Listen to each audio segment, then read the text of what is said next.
All right. Hello, everybody. I hope you all are doing well. This is DFS Army's tournament strategy show where we will look at last night's slate and then we'll also look at today's slate, game plan, what we're trying to do here, and yeah, get right into it. So starting off, we will look at last night's slate. For me, last night was pretty meh. Slightly losing day, but was pretty much breaking even, which is, it happens. But overall, there weren't really too many misses. I mean, AD sucked. Paul George didn't really come through. But James Harden did well, and quite a few of the other guys who made it did. This right here is the $100,000 winning contest.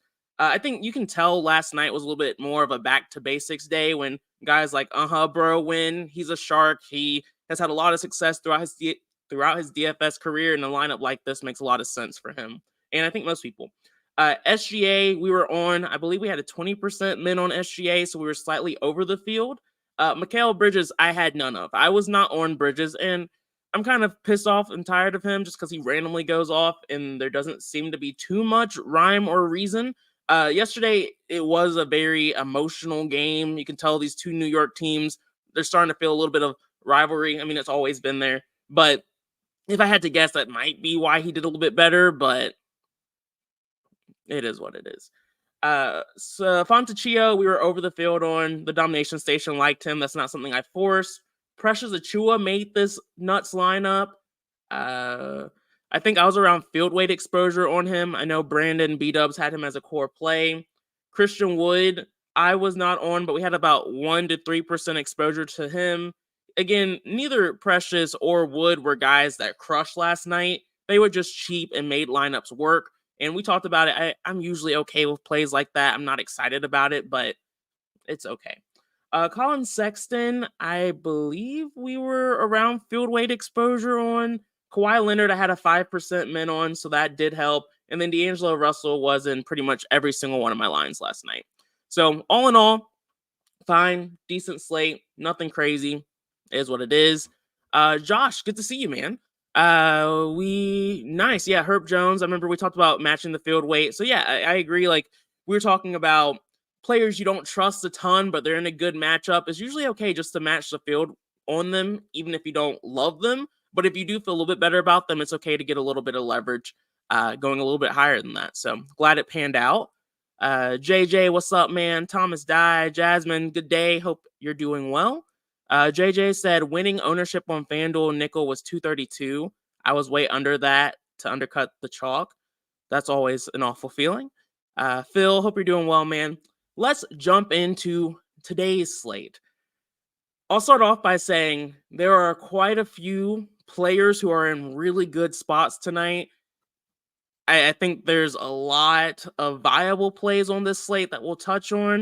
When we get to the pre-lock show, I'm going to try and lower my pool of guys I'm looking at, but I think it's going to be complicated, and there's still some injury news we're waiting on. So it's going to be one of those slates where there's just a lot of viable options. I feel I'm blanking on where I was going next, but it's okay. Dixon, appreciate you. Hope you're doing all right, man. If you all could smash the like button, definitely helpful.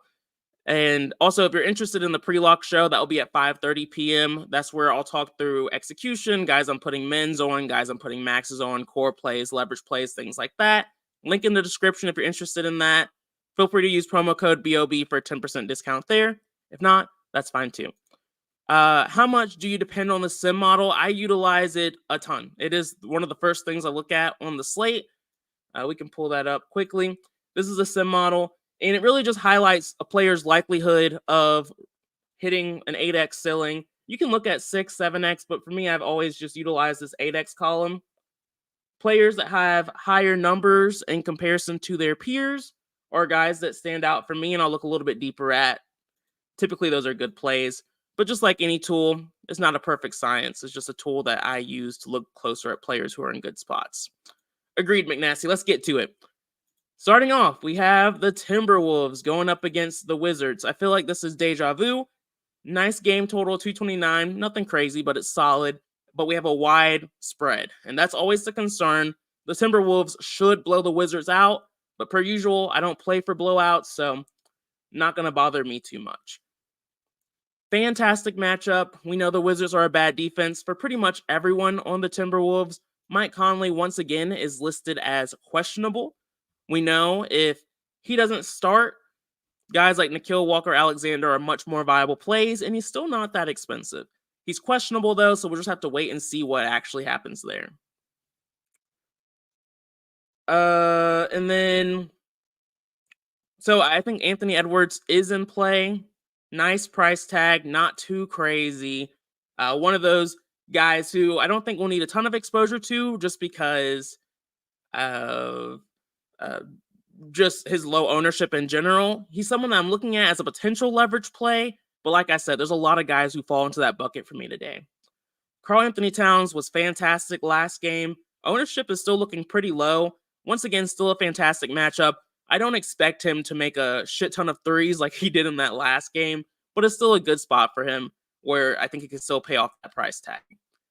Last but not least, Rudy Gobert is my least favorite out of the three, but I think he's still viable going up against a Wizards team that has struggled against centers all season.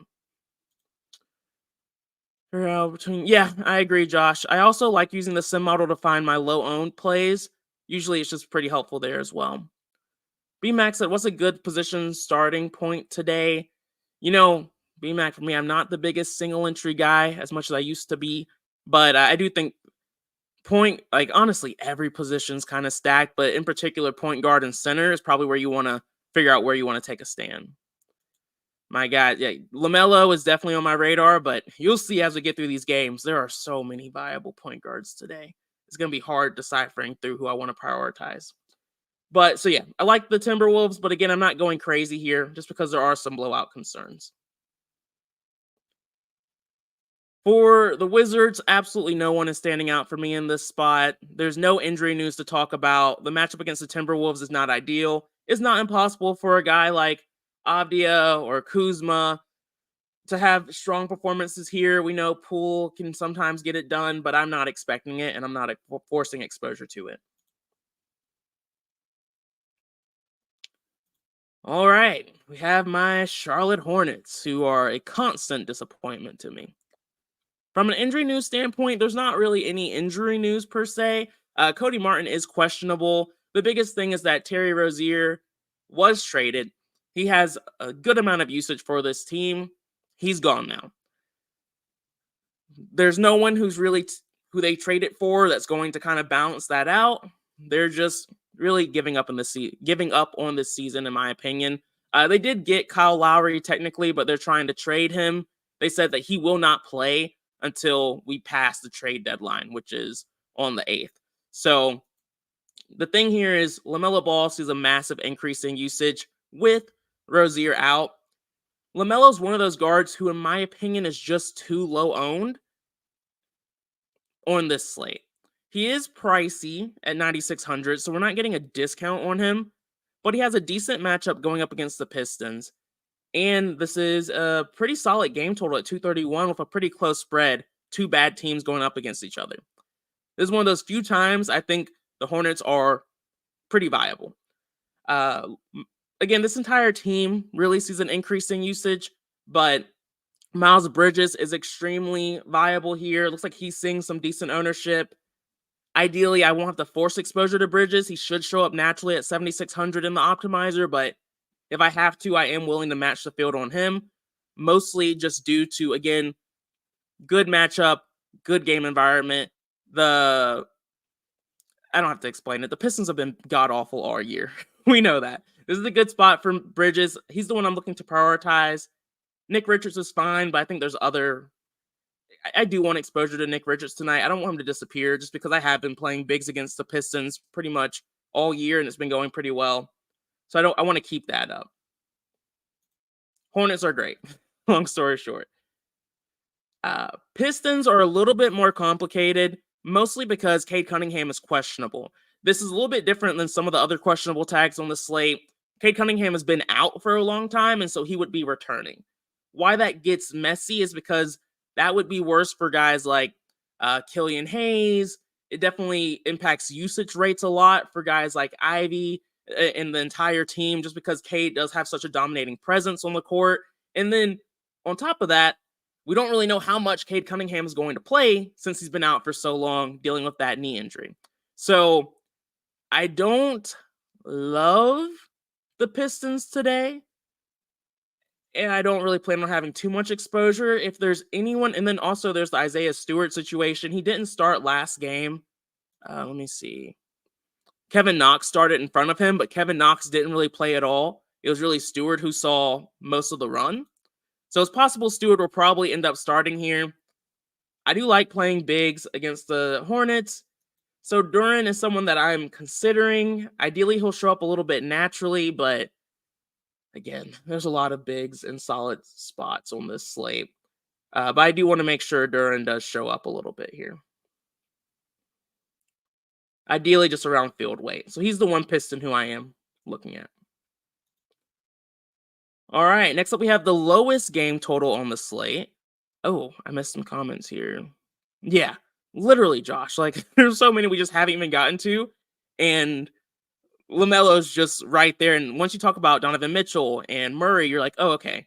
I kind of get why LaMelo's not seeing ownership. I am going to force exposure to LaMelo just to kind of balance that out, but it's a tough one. Yeah, Cody Martin's fine. I don't hate Cody. I think he's questionable, so it's hard to, really talk about him too much. But if he plays, he definitely does see a boost with Rozier out. Late downgrade on Cunningham, Mike Conley and Luke Kennard, not at shoot around for Trey Jones and Murray. Trade getting close, sounds like NBA. Yeah. With the trade rumors, it's super scary playing guys who are in those rumors, but I still do it until we get any official news. All right, Thomas, no worries. I'll check it out in the Discord. All right. For the Grizzlies, this is a team that I want to just ignore, but I can't. Unfortunately, we have to look at these guys. Santi Aldama is out. He has been really good here lately. He's been starting over the last few games. With him out, of course, that means other guys will get opportunities. This team has had a shit ton of injuries, so most people won't know who any of these guys are on this team. I barely do, if we're being honest. Luke Kennard is questionable on top of that. And so there's just a lot of pieces here that we have to at least consider on this slate. Luke Kennard being questionable does matter to me a lot. My biggest concern here is just that we don't really know who's going to start with Aldama getting ruled out. It's possible we see David Rhodey. We could see Gigi Jackson or Gregory Jackson as he's listed on DK. I think guys like John Contra are already in a decent spot at 4K, but he sees another boost as well if Kennard gets ruled out. So Memphis is a little hard for me to talk about right now just because I think the Luke Kennard news matters a lot to me. But in general, a lot of these guys are just lineup fillers for me. There's no one I trust enough to prioritize a ton unless Jackson ended up starting, Jackson ended up starting or something like that. And then I already talked about Contra. He's not the safest play. We talked about him last time around on the last slate, but he ended up going a little bit under-owned, and we ended up being over the field, which was ideal.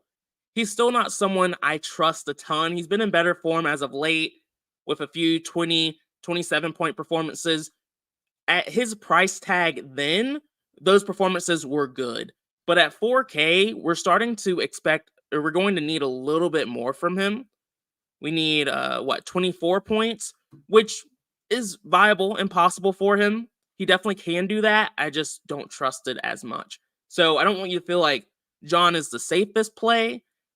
So I do plan on being probably slightly over the field. I don't want him to be a core play for me on this slate. Let's see. Yeah. That's what a lot of these players end up doing sometimes who are in these trade rumors. They end up still having a lot of success in game. So that's why I just feel like it's fine. Yeah, B-Mac, Contra is looking like he's going to be pretty popular. So he is a dart throw type of player. I think that's a good way to think about him. But he is looking like he's going to be pretty chalky. Rhodey at 16% isn't awful. It is chalky on an 8-game slate, but it's still not crazy high ownership. Like I said, I'm not overly excited about any of these guys. Luke Kennard would be my most viable option from this team if he ends up playing. And I'm not overly excited about Jackson either. So, lineup fillers for me from this team, but logical and viable. The Heat are interesting. Let me pull up the Heat in my notes. Miami. I was hoping this matchup would be a little bit better for Bam, but it's pretty neutral and average. So it's not really a plus spot for him. So I'm not looking to prioritize him or force him in. If he shows up naturally, that's fine. If Terry Rozier gets ruled out, he's questionable currently just because he was recently acquired. Little hit or miss on if he's actually going to play tonight. Jaime's doubtful. He's been in and out for a while now, so it doesn't really change too much for me. But it's really if Terry plays or not.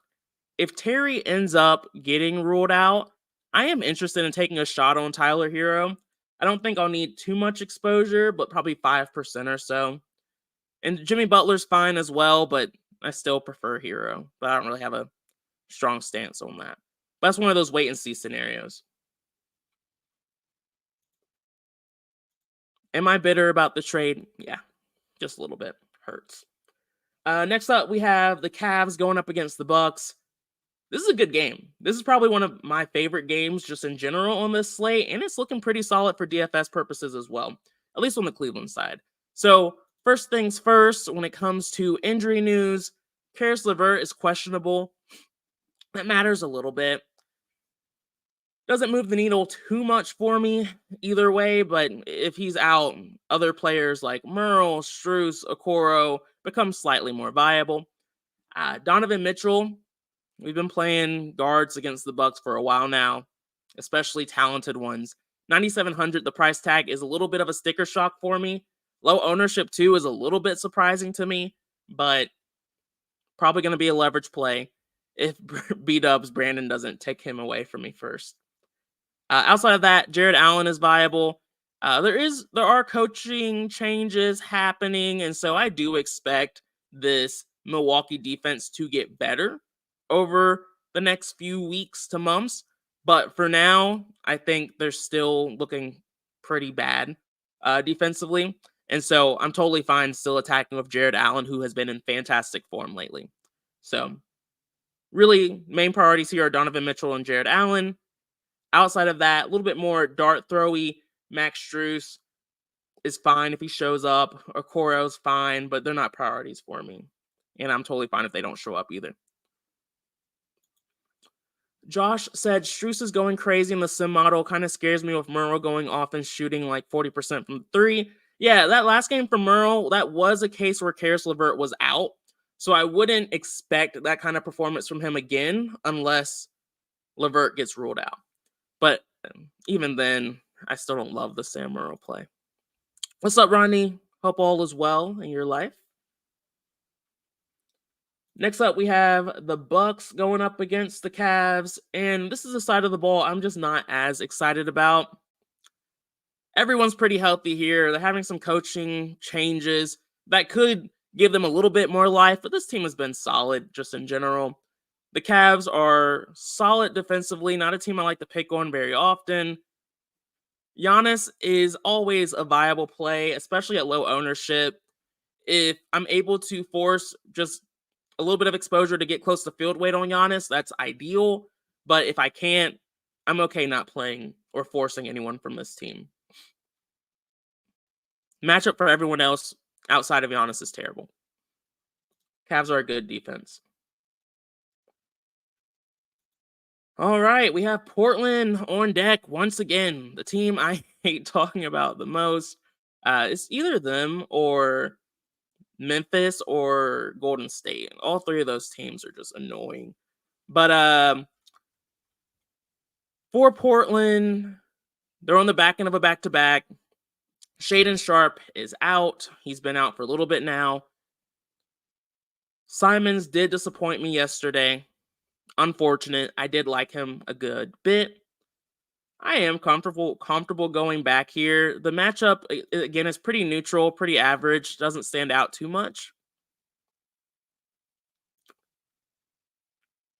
but it's a very similar situation with Brogdon. Brogdon, I am going to make a priority. I am going to make sure he shows up in my lines tonight. But I think Simons is a decent pivot with some very chalky point guards on this slate. So again, I doubt I'll go crazy on Simons. I think I had 15% of him yesterday. That was 15% too much, but I'm okay having 5%. His upside hasn't been there recently, but it's still there. And then Brogdon, we know what he can do when he's playing consistent minutes, and he is with Sharp out. So he's a very viable play at 6,700. Outside of that, bad matchup for Ayton, bad matchup for Walker, not playing Graham. All right, per usual, we get to pick on everyone else when it comes to whoever's facing Portland. So we're seeing a ton of ownership on Alperen Şengün, on Fred VanVleet. These guys are going to be super chalk on this slate for good reason.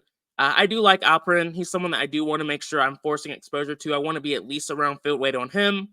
When it comes to Fred VanVleet, he's projecting well enough where he should show up a good bit naturally.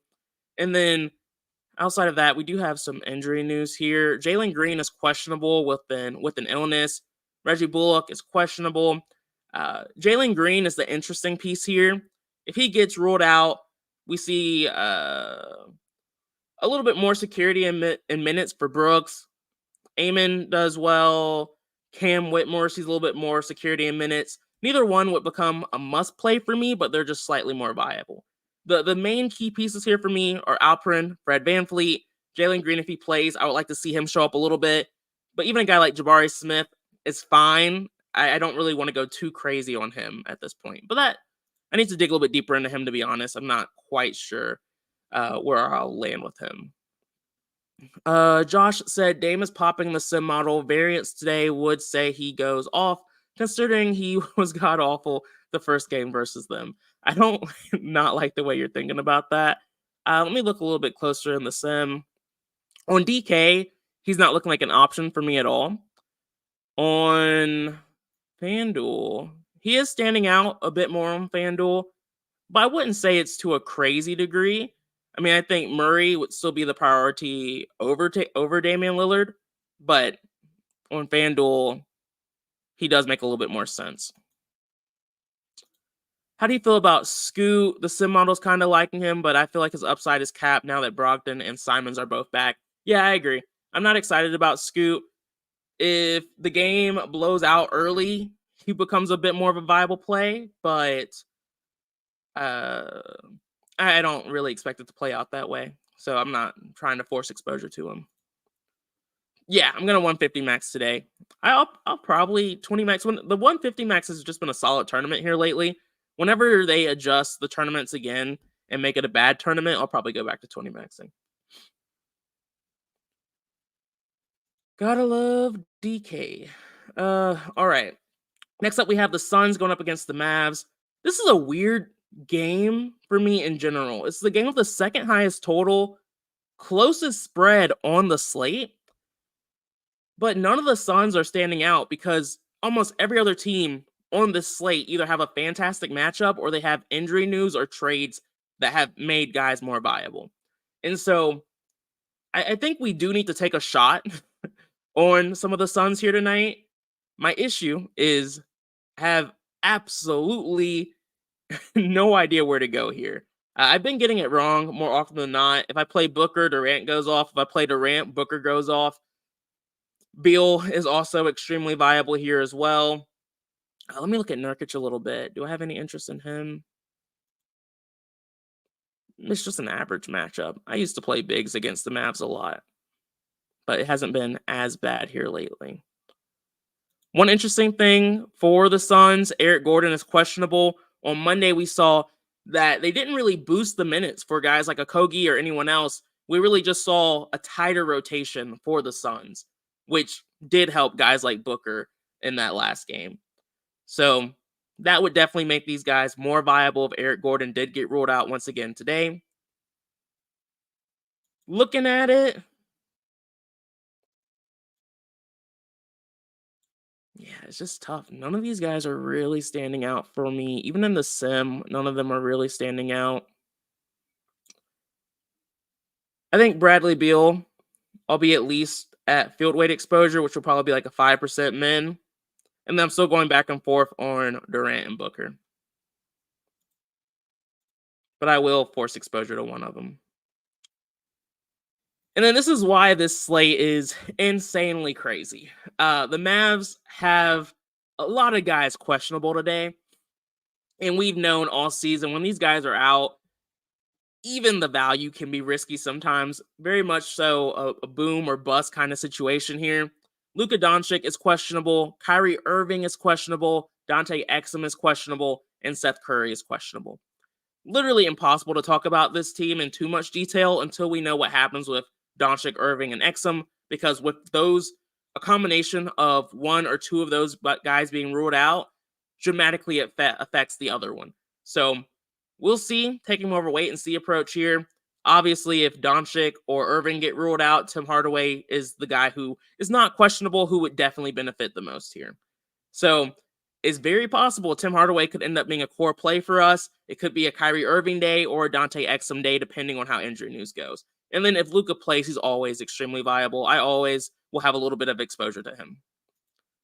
Yeah, Luka Don. Yeah, I mean, he's questionable, though. So you can put a 10% minimum on him now, but if he doesn't play, we might just be out without Luka today, and then we have to play the other pieces. So hard to talk about those guys too much, but obviously a team that I will force exposure to, just given that they have the second highest total game on the slate. Next up, we have the Thunder going up against the Spurs. This is the game with the highest total. The Thunder are on the back end of a back-to-back, so that is always slightly concerning. But when you're going up against the Spurs, I think teams are just starting to get excited about this fantastic matchup for everybody. Give me a second, pull up these notes. Okay, see. Yeah, and so oddly enough, Victor Wembanyama has actually been a pretty solid defender against players who play like him or who are just a bit more versatile. And so I don't have as much interest in Chet, whereas SGA has one of the best matchups on the board. Josh Giddey, I didn't play him yesterday, but I am going to force exposure to him, and I'll probably make him a leverage play. We know Giddey is a risky play every time you play him. He's always very hit or miss. You never really know what to expect from him from a performance standpoint, and also just from a minute standpoint. But his minutes have been a bit more consistent here. I like the best. I think he has one of the best matchups on this team going up against Vassell. And so he's someone I am going to force and have priority to. Jalen Williams, game environment, matchup-wise, is just not fantastic going up against Sohan. But we don't even know what their starting lineup's going to look like yet, so hard to judge too much. But I still like Jalen Williams. He's been very consistent this season, has a decent game environment here going up against the Spurs. So I believe the sim model likes him a good bit too. Let me look. Yeah, sim model does like him a lot. So he's just one of those guys I want to make sure I have exposure to tonight. I like the Thunder a lot.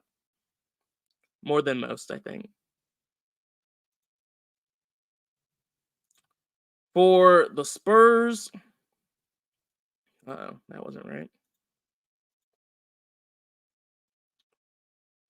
We have a little bit of a situation on our hands with the Spurs tonight. Trey Jones is questionable. He's also someone that people have talked about regarding trades. Pop has made it extremely obvious that he does not trust the guards on this team. We've seen him start and play Blake Wesley a lot. We've seen Malachi Branham start in these spots. We've seen Sohan move to the one. We've even seen Zach Collins get moved into the starting lineup. Chetty sometimes, Champagne sometimes does. I have no idea what Pop is going to do today. Ideally, Trey Jones would just play, and then I don't have to worry about it. But that's not what usually happens in these cases. So once again, just more of a wait-and-see approach, and we'll move on from there. Victor Wembanyama is the one guy I am going to force exposure to. He is seeing decent ownership on this slate. He's still not seeing more than 30 minutes. We saw him hit 28 minutes in that last game.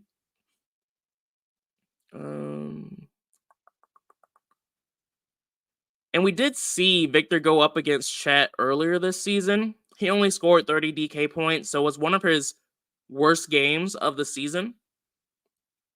But in my opinion, he's gotten a lot better since then. And so I'm expecting a much better performance from him tonight.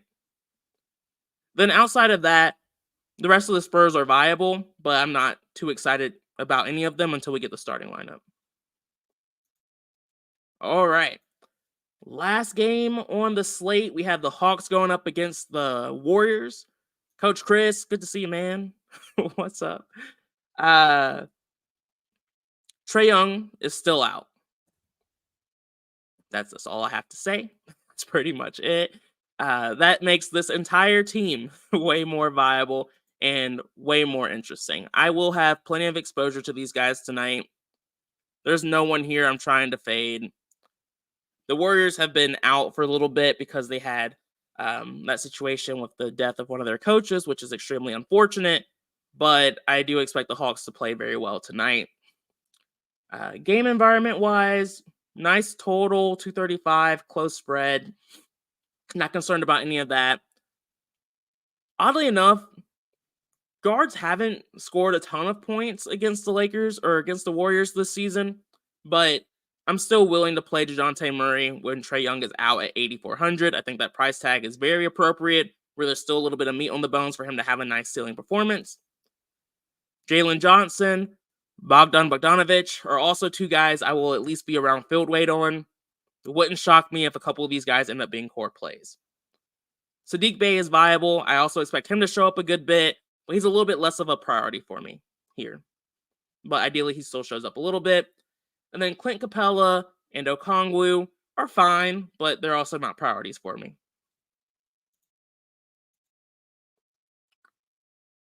This Warriors team, I'm not loving, to be honest. They haven't played in a while. Wouldn't shock me if they're a little rusty. You can always take a shot on Steph before they took the extended absence from playing. Curry was in better form. He was starting to show a little bit more upside. We saw more 40, 50-point performances. Still haven't really seen a ton of those 60, 70-point games that we're used to. So I don't plan on forcing exposure to Steph. Let me look a little bit closer just to make sure I'm not missing anything here. Yeah, I'm not planning on forcing it. I don't think Clay is the craziest play, but again, I'm not overly excited about it. I think most of us are expecting Draymond to still come off the bench. Again, none of this really matters too much to me. I think there's better spots on this entire slate outside of the Warriors, personally. So, not planning on going there today, unless something dramatic happens. But yeah, Coach Chris, I don't, number one priority is tough for me on this slate. There's a lot of really viable and really good plays. But if I had to just tell you my three favorite guys, it's probably SGA, Donovan Mitchell, and LaMelo Ball. And also, you can add DeJounte Murray into that mix as well. Those four, all at the guard position, are all in a really good spot. I expect one of them, maybe two, to disappoint me, but that's why personally I am in me to mitigate those risks a little bit. So awesome. Appreciate all the support, everyone. If y'all have any questions, I'll be on the pre-lock show, 5:30 p.m. B-Dubs, Brandon might be there. A little bit more wait and see approach on that. But I'll also be in the Discord if anyone has any questions there. So peace out, everyone. Good luck to those of you who won't be able to make the pre-lock show, and I'll see you all tomorrow. Peace out, guys.